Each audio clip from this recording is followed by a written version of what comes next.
All right, everybody. Welcome to another episode of the Leadership and Live podcast with your host, Ricardo D. Rice. As you can see, Simone is out today, but as we do, we hold the fort down because we got to have these great conversations, especially when you have a great individual like we have today. So I am so pleased and so proud to welcome Mr. Brad Jenkins to the Leadership and Live podcast. How is it going, sir? I'm good, Ricardo. I'm bummed we don't have the full crew, but I'll try to make up for it, I mean, you're a very busy man. So, I mean, if we can get you, then we would do another episode, but it's okay. We do it every blue moon. Simone is probably on the hill fighting for some project. So it's fine. Yeah. Shouts out to Simone Sherry, my co-host. All right. So we're going to jump right into it. So Brad, I'm going to let you tell everybody a little bit about you first. Yeah, Ricardo, thank you, man. We were just talking before the recording. I'm here in DC, which I told myself, my wife and I moved here and I thought we were going to live here for maybe like 2 years. It's now going on like 11 or 12. But we are political junkies, man. We do all things political junkies. We are political junkies in the best way, in the best kind of way. But I cut my teeth with President Obama. I worked for President Obama on his campaign back in 2008, and then in the White House for almost 4 years. And then I had a weird career shift. After that, I went and worked for Will Ferrell, of all people, the comedian, and actually ran. I know it's a bit of a shift from Obama to Will Ferrell, in terms of bosses. They're both very nice, both very funny in different ways. But so went and worked for Will and his company, Funny or Die, for 4 years. And I headed up all of their social impact work. And then launched my own production company about 3 years ago. And we do short films, we do docs, we do TV specials, we do social media. But really the goal, right? The goal that we do today, and then the goal that we've been doing since I've been working for Obama, is actually engaging real people, right? Because even when you work at the White House, you realize people are not checking for whitehouse.gov. People aren't like going to the website. Yeah, it's not. People aren't like, and even when Obama was in office, right? Like when we had what we would consider one of the more transformative presidents, most charismatic, right, eloquent guy, people weren't watching his speeches. People weren't checking for, the daily press conference. So my job was really, how do we figure out how to keep people engaged in between elections, right? Because it's like everyone is asking for your vote a week before the election, but what are we doing the years in between elections and engaging communities? So that was a lot of my work. And then just very recently, which is why I think you had me on, so thank you for having me on, by the way, is I took over as president and CEO of the first Asian American superPAC, called AAPI Victory Fund, which was started about 6 years ago. And they had sort of a transition looking for new leadership. And now I run this PAC, which is really exciting. I mean, doing all the things that I think I've been doing for many, many years, but trying to inspire, mobilize, engage the Asian American community, which is always overlooked, right? It's and by the way, we know it, but I think if you've worked on campaigns, like I've worked on, I don't know how many different campaigns or social impact organizations, and you're always thinking about, well, we got to reach the Afghan community, we got to reach the Latinx community, we got to reach, white suburban moms, right? We got to reach all these key demographics, but no one ever brings up the Asian American vote. They don't. And you're in Georgia, Ricardo, like, the Asian American vote is big, right? Especially in Georgia, the South Asian, the Indian American vote. I mean, in counties like Gwinnett and others, I mean, it's a big percentage of the vote. We're talking 10, 15, sometimes 20% of the vote. And yet campaigns and organizations don't even know how to really reach Asian Americans, and they're not investing in it. So my group is, we're going to hopefully, knock on wood, we're going to raise a ton of money. And we're actually going to invest in reaching Asian American voters and turning them out for all these crucial elections. Okay, so I was going to ask another question, but over the course of you talking, I want to talk about social impact campaigns. Yeah, I think it's something I think there's still a community of people that feel like social media is not a necessity to impact people. They're still in denial about it. And I know plenty of nonprofits who struggle to find their audience and struggle to connect with their audience. So talk more about social impact campaigns. Yeah. What do they look like? Where do you even start to make that level of impact in the digital space? I mean, so much has changed. Like, I kid you, Ricardo, like, this is the right question, by the way, Ricardo, right? I mean, I think when I started working at the White House, there wasn't Instagram. There was no Instagram, literally, right? There was, I mean, I think it may have just started. Facebook didn't even have video yet. Twitter didn't have video yet. Like, people still went to websites, right? to like read content. Speaking of websites, and social media changed everything, because what ended up happening is the way that our information was sort of consumed was really through your social media channel. You read things, you checked for things, you learned things if it was in your feed. And if it's not in your feed, you're not checking for it, right? You're not going to go, I'm not just going to type in, I mean, some people do this, but people aren't just going to type in, NewYorkTimes.com and read the paper. Yeah. People are going to read things because your friend shares it, or a celebrity shares it, or your mom shares it. That's why you're going to read it, right? So much has changed, even just within, I would say, like the past few years. But when I started at the White House, we were partnering with a lot of, that's the reason why I ended up working at Funny or Die, because they would get so much traffic to their website because they made all of these funny videos, right? These celebrity videos. And when I first started doing this work, a lot of the videos that we were creating were kind of like celebrity driven PSAs, like celebrity driven PSAs where, you try to make people laugh, you try to get some information out there, you get a big celebrity to be in the video, and then people will watch it. So much has changed, right? And I honestly don't know that works anymore. I don't think that, I'm curious what you think. I don't think people care what celebrities say about vote. I don't think people need a funny video to care about an issue. I think people care more about what their community thinks, people that they know and love and trust, whether it's, faith community, whether it's, people that they admire, like writers, journalists, people that they really look up to. So, as we think about what social impact means, to me, whenever we do a campaign, what I ask is, what do we want people to do? What's the action that we actually want people to take, right? Because views and clicks is not it, right? Views and clicks is the gateway to get people to do a thing, but there should always be a goal, right? Like, what are we actually asking people to do? And if we're not asking them to do anything, then why are we doing it? You know what I mean? Like, very true. What's the point? True. So, a lot of the projects I've worked on, that's been the goal. Like, we did a big project. My friend Amanda Wynn, she was very young at the time. She's still very young, but at the time she was trying to pass the first ever sexual assault survivors bill. Never been done before.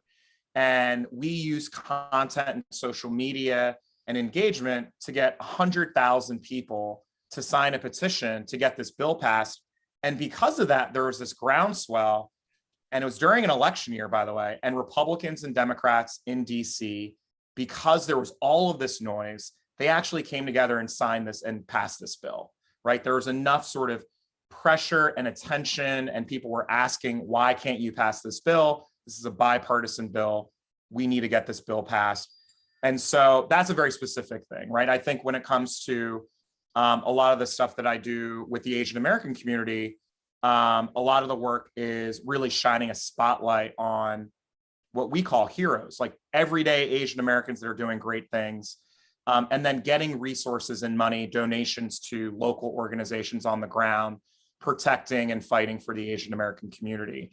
So, I think that it's a great question, because I think sometimes people think social media is just tweets, right? Or social media is just, like clicks, a byproduct. Yeah, it's like hot takes. Me just being hot takes bored. and hot clicks.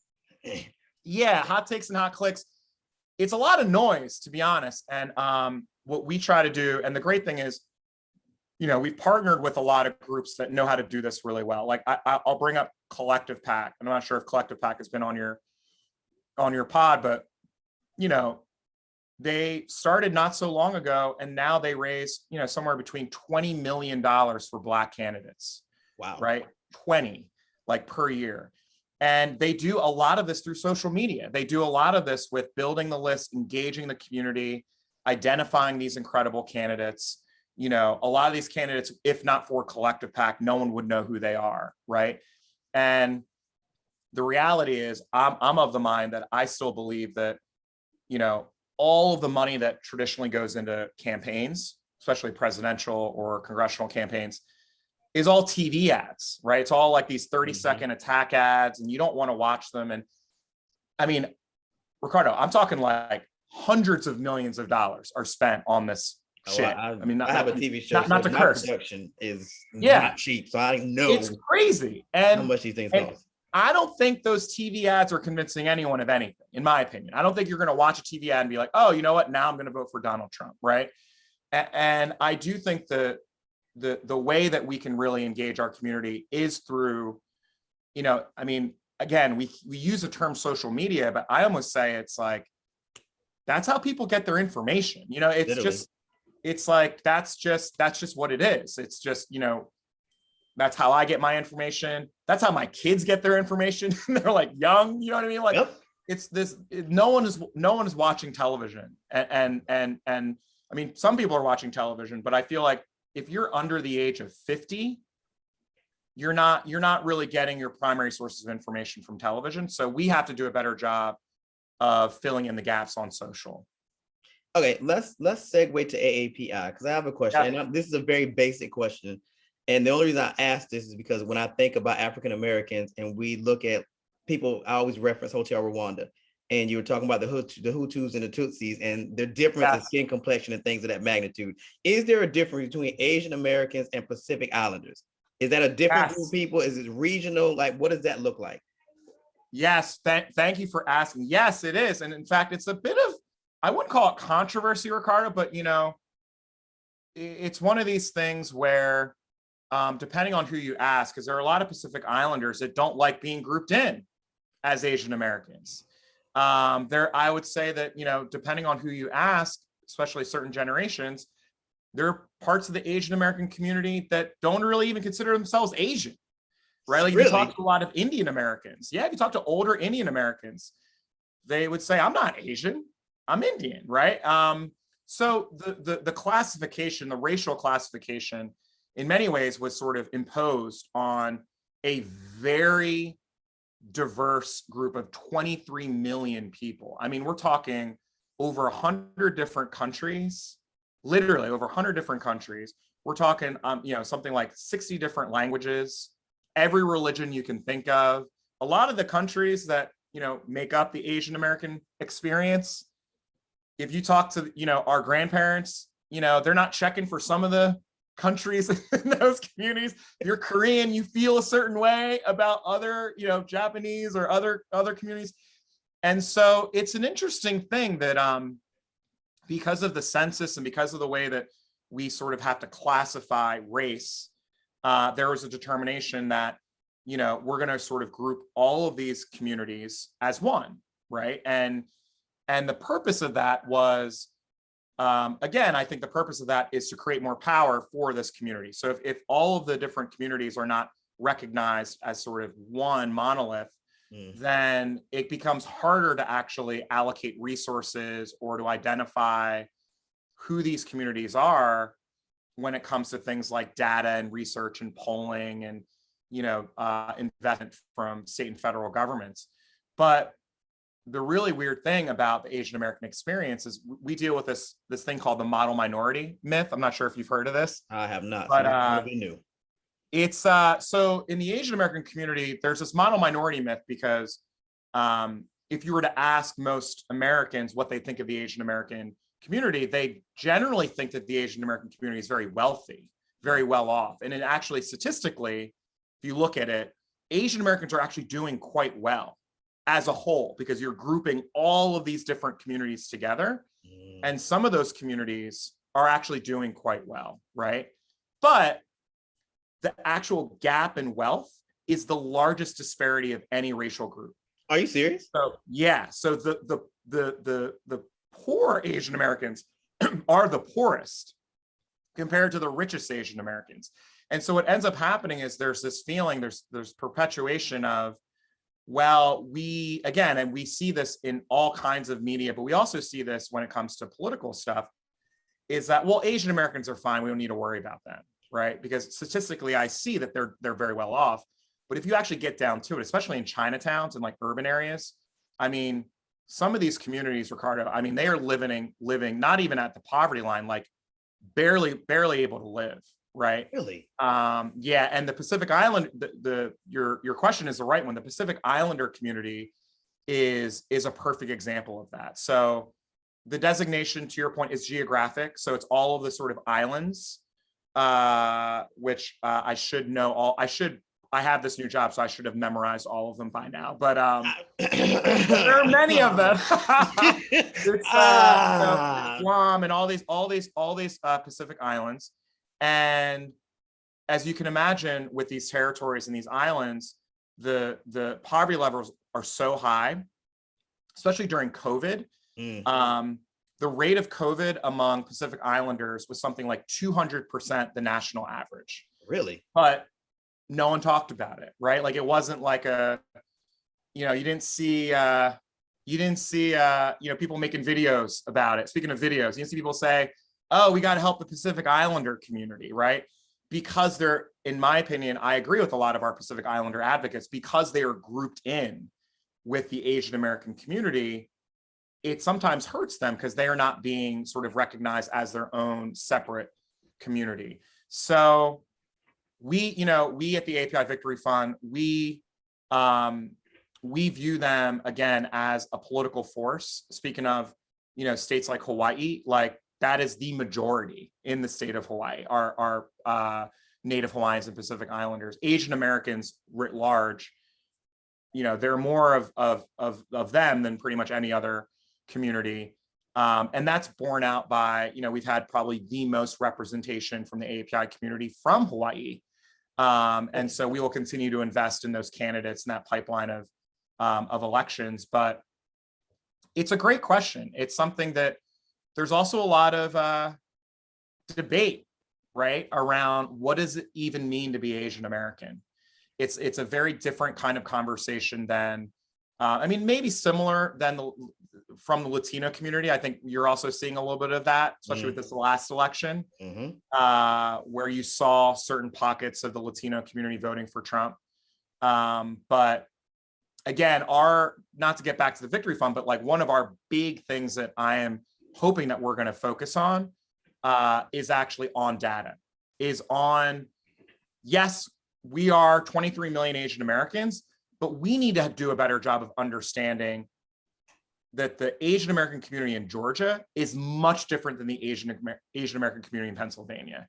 And we have to stop treating them as if they are the same. If we're going to turn them out and inspire and mobilize them to vote, we got to stop treating them like they're the same. We can't. And a lot of times campaigns will just be like, here's some lit in Chinese. And it's like, yo, there are no Chinese people in this community. It's like, you think Asian Americans, you just think Chinese people. It's like, no Chinese people. I have to ask these things because, like you said, honestly, the Asian community is one that honestly kind of keeps their head down. And in Atlanta, I think the whole massacre, I'll call it a massacre, of those individuals, what really people were like, wait, we forgot about them. Like, we don't even, they keep their head down and they do what they do, and you don't really think about them. And then tragedy happens, and you're just like, wait, whoa. Yes. Wait, they're actually being like targeted and things of that magnitude. But I want to segue to where you were at. So what is the agenda for the AAPI at this point? Since you're, new leadership, what is the agenda? Yeah, we're all about winning elections, Ricardo. Like that, at the end of the day, there's a lot of groups out there that are focused on, I'm a senior advisor for another organization called the Asian American Foundation. And their job and their mission is very different. Their job and mission is to protect Asian Americans, right? So, there are a lot of groups like the NAACP and the Anti-Defamation League for the Jewish American community that have been around for decades and decades, and their primary objective is to protect and in many ways empower Asian Americans. We do a little bit of that too at the AAPI Victory Fund, but we're talking about at the ballot box, right? We're talking about historically, up until this last elections, Asian Americans voted the least of all communities, right? Oh. And it's a little bit of what you just described, right? You're right. It's a little bit of this, immigrant community. I'll speak for my mom. My mom's Korean, my dad's Black. My mom had a very different perspective on politics, which is very much what you just said. Keep your head down, right? And work. It's just like, keep your head down, work harder than everyone else. Literally, like work every day. They keep it going. They keep it going. We keep it going. They keep it going. And it's, my parents, my Korean family is it's the American dream, right? Like my uncle owns a dry cleaners, right? Like we all know this Korean style. My other uncle, owned a number of different things. He owned a record store. He owned a cell phone burner shop in Atlantic City. He owned an electronics store. Like, my mom was all about, as long as you were here in America, you were so grateful and blessed. And so keep your mouth quiet, work harder than everyone else, and you'll be able to go to college. That was it. Right. So she didn't expect much from our politicians. That's the thing. Like, the expectations were so low that she expected racism. She expected prejudice, right? She expected all these things. She's like, we just got to deal with it. Just work hard. This is the reason why my parents are Republicans, right? But we have to get out of that mindset, right? I mean, that mindset it's white adjacent, right? It upholds the superiority. It upholds the systems that oppress all people, not just Asian Americans, but Black and Latino people. And it's part of the reason why I think, again, there has been a lot of friction between the Black and Asian community, right? Because in moments of conflict, and I'll speak for my dad's side of the family now, my Black, which I was curious about. I definitely want to hear this. Like, what is your dad's? Yeah, I see it. I see it from both sides, right? And we've seen it come out in so many variety of ways, right? Whether it's the race riots in LA with Rodney King, or even right now with a lot of the violence happening, is, again, this idea that white supremacy pits our communities against each other every day, because we are in these pockets of poverty, right? And the Asian American community, the experience, at least I'll speak for my family, the immigrant experience, is we just have wanted to blend in. We just wanted a piece of that white American dream, right? That's it. And my dad's experience, my dad grew up in Oklahoma City, right? My dad grew up in the segregated South. My dad's dad was a janitor. My dad wasn't allowed to look at white people in their face. And my dad fought in a war and did all this stuff for his country so he can get out of the ghetto, right? So he has a very different perspective of America, and it's a lot more militant, right? It's a lot more like, things aren't just going to naturally change. Things are just naturally going to get better. We got to fight for it. We have to fight to make things better.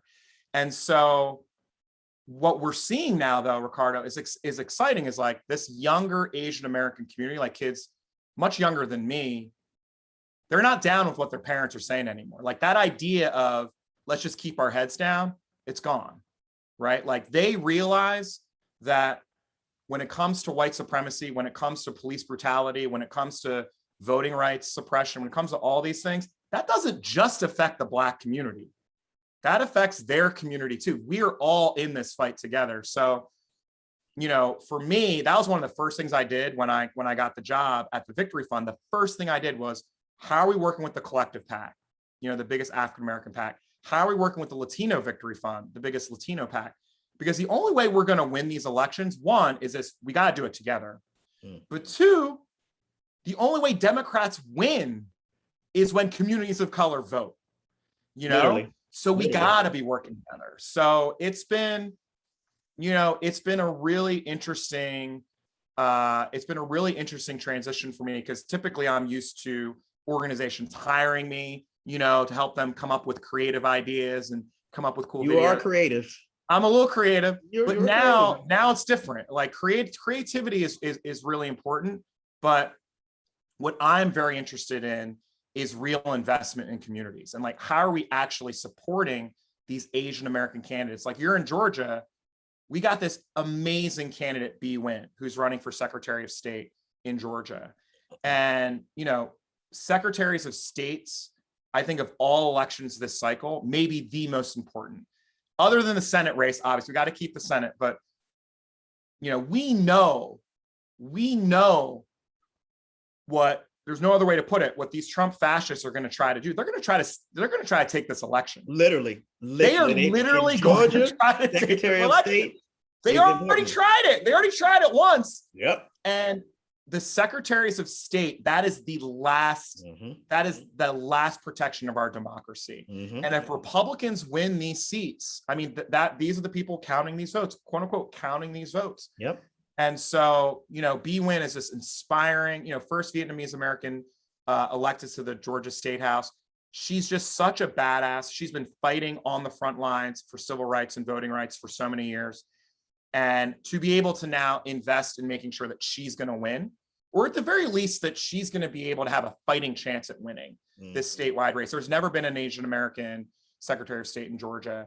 That's what we're all about. We're all about how do we ensure that, yes, it's great that Bee's Asian American, but more importantly, I think we all know what happens if it's a Republican Secretary of State. That means disastrous things for not just Asian Americans, but African Americans, Latino Americans, white Americans.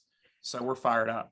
So let me ask this, because I'm curious. When from the African American side, you had the Ahmaud Arbery case, which was huge. From the Asian side, you had the massacre.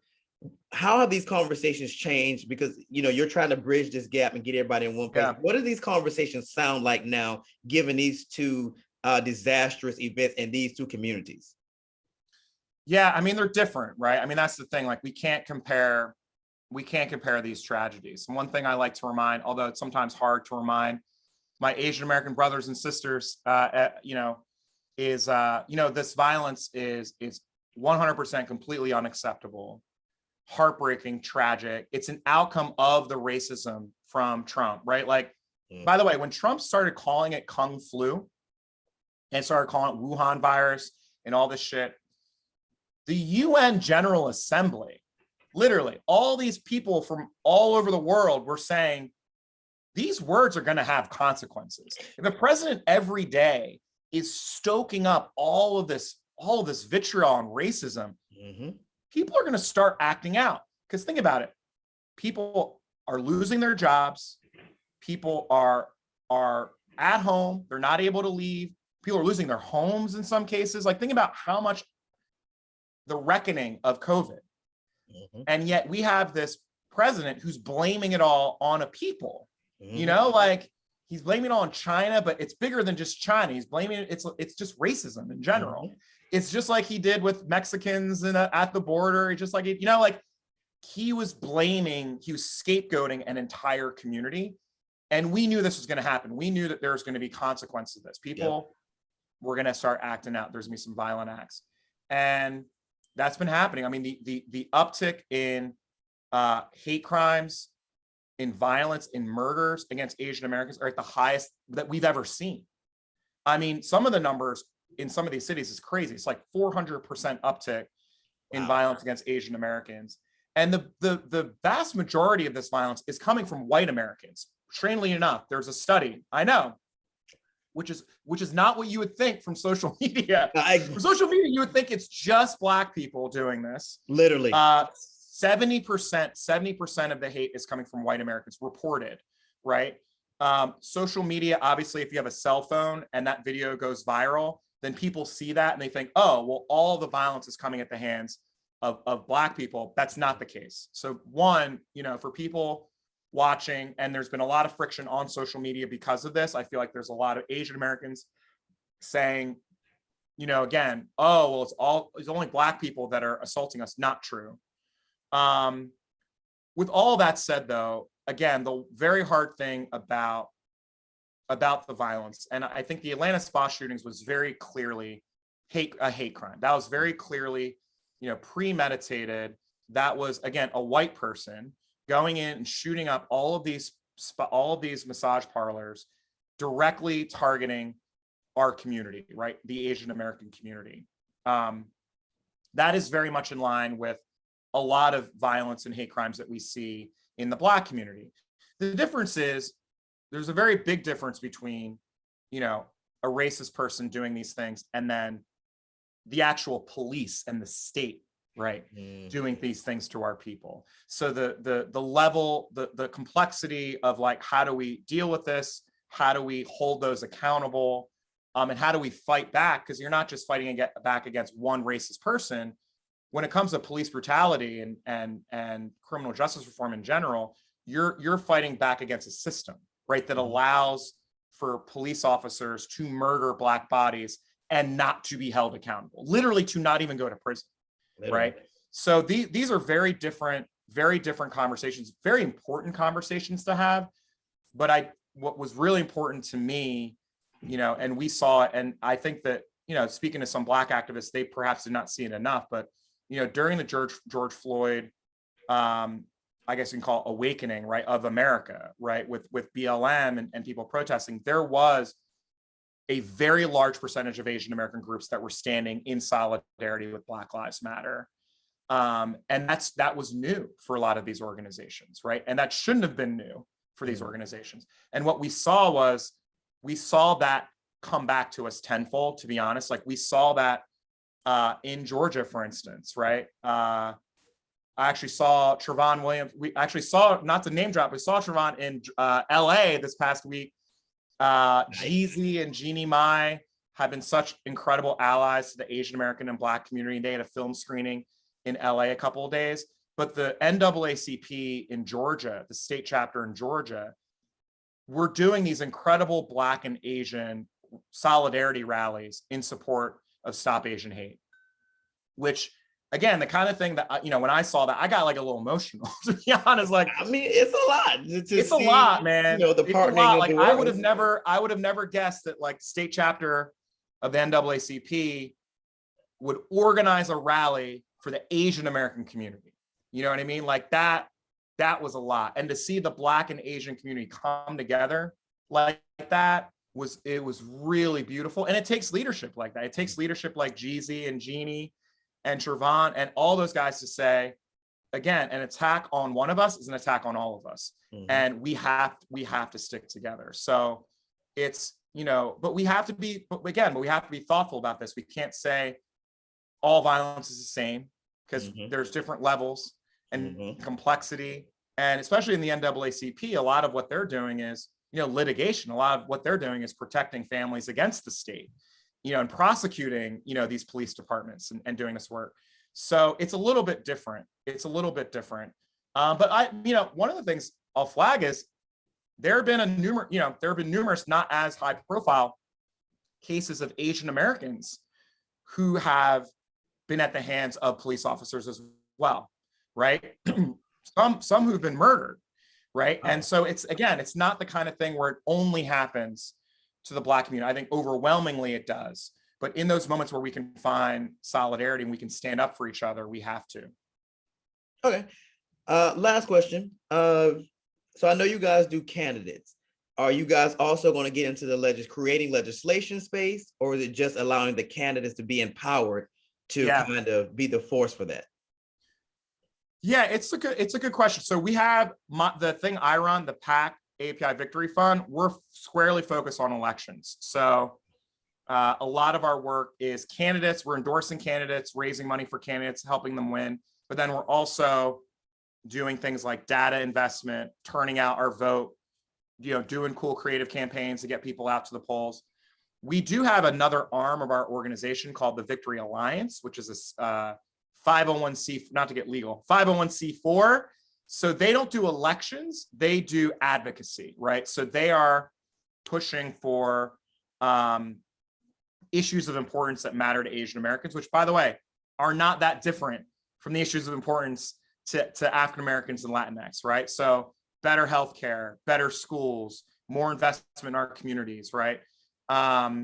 So that work will continue in between elections, but from now until November, you know, we are at the Victory Fund, we're just squarely focused on winning these elections. And, you know this, like midterm elections. Oh, you know, people sleep on these midterm elections, man. I'm trying to tell you, that's when stuff gets flipped, because people don't pay attention to this time for the big elections. because if you don't have the president yelling at people and everyone doing the debates, people aren't tuning in. So, it's not just Asian Americans, but all communities of color, the drop off during midterm elections. I still remember being working for Obama, right? And we had all these hopes and dreams. We got a lot passed in those first couple of years. But when those midterms came, I mean, we got our asses kicked, not to curse, but I mean, destroyed. And that was it. All of these big ideas of passing, climate change and immigration reform, all these things that we wanted to do, never going to be able to do them again. We had 2 years. We had 2 years where we could get some stuff done, right? We got the rescue plan done. We got all these things done. We got the healthcare thing done. But there's so much more we could have done if we didn't get our butts kicked in these midterms. And so that's where I'm at. I want to be at a place where, at the very least, I mean, again, I'm like an eternal optimist. I think we can actually pick up some seats. I'm very optimistic, but traditionally, whoever is the incumbent, whoever is the president, midterms are usually like a bloodbath, right? Like the other way, that the community will go the other way to sort of balance the playing field. I'm hoping that's not the case. We're going to do everything we can to mobilize our Asian American voters. We have very big populations in Nevada, Arizona, Georgia, Pennsylvania. I mean, the Asian American vote is growing. We're the fastest growing vote. So all of these elections, Ricardo, like these Senate races, these governor races, these congressional races, they're like won or lost by 2 points, 1 point, 3 points, and our community is so overlooked. That's the margin right there. If you turn out Asian Americans, right, that are going to vote, that's it. Just, if we can invest and make sure that we're turning out our vote, there will be a Stacey Abrams as governor, right? There will be, Ralph Warnock reelected. Hopefully, fingers crossed, right? Like all these things can happen, but I think the biggest lesson for me after having done this for a long time is, and this is common sense, I think, to you and I, but not common sense to others, is, there's going to be no white shining knight that's going to come and invest in the Asian American community. No. Do you know what I mean? No one's going to wake up and be like, you know what? I want to throw some money at the Asians. Yeah. You know what we should do? We should really help those Asians out. That's just not going to happen. Just not going to happen. So we have to do it. We got to do it ourselves. We got to invest in our community.